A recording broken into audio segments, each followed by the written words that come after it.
Now, determine in your mind to listen respectfully to the Dhamma.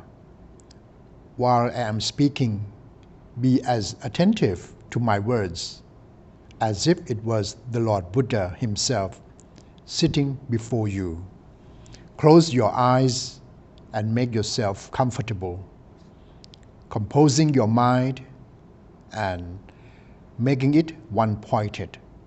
Humbly allow the triple gem of wisdom, truth and purity to abide in your heart as a way of showing respect to the fully enlightened one. Today, I have brought nothing of material substance to offer you, only the Dhamma, the teachings of the Lord Buddha. You should understand that even the Buddha himself, with his great store of accumulated virtue, could not avoid physical death. When he reached old age, he seated his body and let go of the heavy burden. Now, you too must learn to be satisfied with the many years you have already depended on the body. You should feel that is enough. Like household utensils that you have had for a long time, cups, saucers, plates, and so on. When you first had them, they were clean and shining, but now, after using them for so long, they are starting to wear out. Some are already broken, some have disappeared, and those that are left are wearing out. They have no stable form, and it's their nature to be that way. Your body is the same. It's been continually changing from the day you were born, through childhood and youth, until now it's reached old age. You must accept this.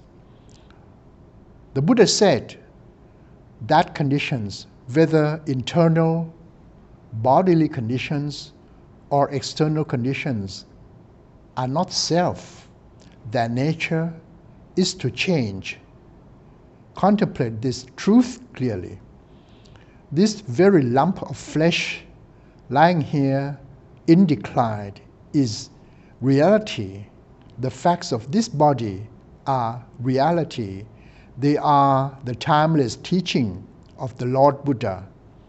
The Buddha taught us to contemplate this and come to terms with its nature. We must be able to be at peace with the body, no matter what state it is in. The Buddha taught that we should ensure that it's only the body that is locked up in jail and the mind is not imprisoned along with it. Now, as your body begins to run down and wear out with age, don't resist, but also don't let your mind deteriorate along with it.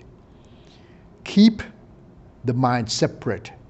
Give energy to the mind by realizing the truth of the way things are. The Lord Buddha taught that this is the nature of the body. It can't be any other way. Having been born, it gets old and sick and then it dies.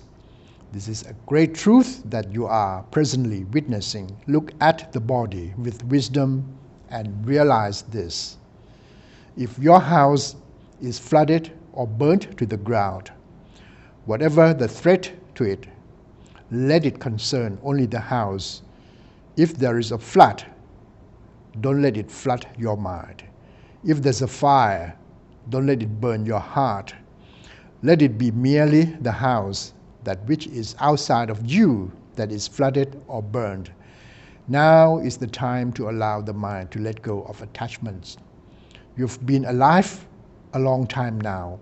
Your eyes have seen any number of forms and colors. Your ears have heard so many sounds. You have had any number of experiences, and that's all they were, experiences. You have eaten delicious foods, and all those good tastes were just good tastes, nothing more. The bad tastes were just bad tastes, that's all. If the eye sees a beautiful form, that's all it is, a beautiful form. An ugly form is just an ugly form. The ear hears an entrancing, melodious sound, and it's nothing more than that. A grating, discordant sound is simply that. The Buddha said that, rich or poor, young or old, human or animal, no being in this world can maintain itself in any single state for long. Everything experiences change and deprivation. This is a fact of life about which we can do nothing to remedy. But the Buddha said that what we can do is to contemplate the body and mind, to see their impersonality, that neither of them is me nor mine. They have only a provisional reality. It's like this house is only nominally yours. You couldn't take it with you anywhere. The same applies to your wealth, your possessions, and your family. They are yours only in name. They don't really belong to you. They belong to nature. Now, this truth doesn't apply to you alone. Everyone is in the same boat. Even the Lord Buddha and his enlightened disciples, they differed from us only in one respect, and that was their acceptance of the way things are. They saw that it could be no other way. So the Buddha taught us to probe and examine the body from the soles of the feet up to the crown of the head, and then back down to the feet again. Just take a look at the body. What sort of things do you see? Is there anything intrinsically clean there? Can you find any abiding essence? This whole body is steadily degenerating. The Buddha taught us to see that it doesn't belong to us. It's natural for the body to be this way because all conditioned phenomena are subject to change. How else would you have it? In fact, there is nothing wrong with the way the body is. It's not the body that causes suffering, it's wrong thinking. When you see things in the wrong way, there's bound to be confusion. It's like the water of a river. It naturally flows downhill. It never flows uphill. That's its nature. If a person was to go and stand on the river bank and want the water to flow back uphill, he would be foolish. Wherever he went, his foolish thinking would allow him no peace of mind. He would suffer because of his wrong view, his thinking against the stream. If he had right view, he would see that the water must inevitably flow downhill, and until he realized and accepted that fact, he would be bewildered and frustrated. The river that must flow down, the gradient is like your body. Having been young, your body's become old and is meandering towards its death.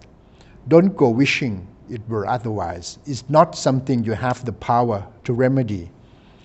The Buddha told us to see the way things are and then let go of our clinging to them. Take this feeling of letting go as your refuge. Keep meditating even if you feel tired and exhausted. Let your mind be with the breath. Take a few deep breaths and then establish the attention on the breath. Using the mantra word Buddha, make this practice continual. The more exhausted you feel, the more subtle and focused your concentration must be, so that you can cope with any painful sensations that arise. When you start to feel fatigued, then bring all your thinking to a halt. Let the mind gather itself together and then turn to knowing the breath. Just keep up the inner recitation. Buddho, Buddho, let go of all externals. Don't go grasping at thoughts of your children and relatives. Don't grasp at anything whatsoever. Let go. Let the mind unite in a single point, and let that composed mind dwell with the breath. Let the breath be its sole object of knowledge. Concentrate until the mind becomes increasingly subtle, until feelings are insignificant and there is great inner clarity and wakefulness. Then any painful sensations that arise will gradually cease of their own accord. Finally, you look on the breath as if it were some relatives come to visit you. When the relatives leave, you follow them out to see them off. You watch until they have walked up the drive and out of sight, and then you go back indoors. We watch the breath in the same way. If the breath is cause, we know that it's cause. If it's subtle, we know that it's subtle. As it becomes increasingly fine, we keep following it, at the same time awakening mind. Eventually, the breath disappears altogether, and all that remains is that feeling of alertness. This is called meeting the Buddha. We have that clear, wakeful awareness called Buddho, the one who knows, the awakened one, the radiant one. This is meeting and dwelling with the Buddha with knowledge and clarity. It was only the historical Buddha who passed away. The true Buddha, the Buddha that is clear, radiant knowing, can still be experienced and attained today. And if we do attain it, the heart is one. So let go, put everything down, everything except the knowing. Don't be fooled if visions or sounds arise in your mind during meditation.